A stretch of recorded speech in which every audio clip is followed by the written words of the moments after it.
साधु की सीख। किसी गांव में एक साधु रहा करता था। वो जब भी नाचता तो बारिश होती थी। अतः गांव के लोगों को जब भी बारिश की जरूरत होती थी तो वे लोग साधु के पास जाते और उनसे अनुरोध करते कि वो नाचे। और जब वो नाचने लगता तो बारिश जरूर होती। कुछ दिनों बाद 4 लड़के शहर से गांव में घूमने आए। जब उन्हें यह बात मालूम हुई कि किसी साधु के नाचने से बारिश होती है तो उन्हें यकीन नहीं हुआ। शहरी पढ़ाई लिखाई के घमंड में उन्होंने गांव वालों को चुनौती दे दी कि अब हम भी नाचेंगे तो बारिश होगी। अगर हमारे नाचने से नहीं हुई तो साधु के नाचने से भी नहीं होगी। फिर क्या था, अगले दिन सुबह सुबह ही गांव वाले उन लड़कों को लेकर साधु की कुटिया पर पहुंचे। साधु को सारी बात बताई गई। फिर लड़कों ने नाचना शुरू किया। आधे घंटे बीते और पहला लड़का थक कर बैठ गया, पर बादल नहीं दिखे।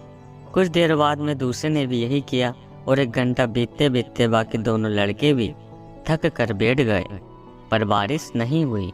अब साधु की बारी थी। उसने नाचना शुरू किया। 1 घंटा बीता, बारिश नहीं हुई। साधु नाचता रहा। 2 घंटा बीता, बारिश नहीं हुई, पर साधु तो रुकने का नाम ही नहीं ले रहा था।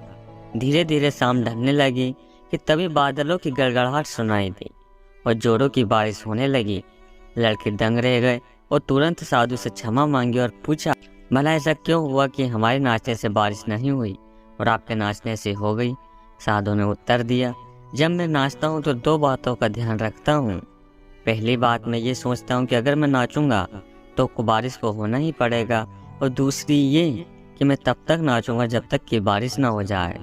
सो फ्रेंड, सफलता पाने वालों में यही गुण विद्यमान होता है।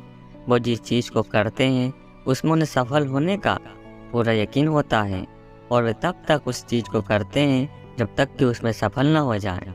इसलिए यदि हमें सफलता हासिल करनी है तो साधु की तरह ही अपने लक्ष्य को प्राप्त करना होगा।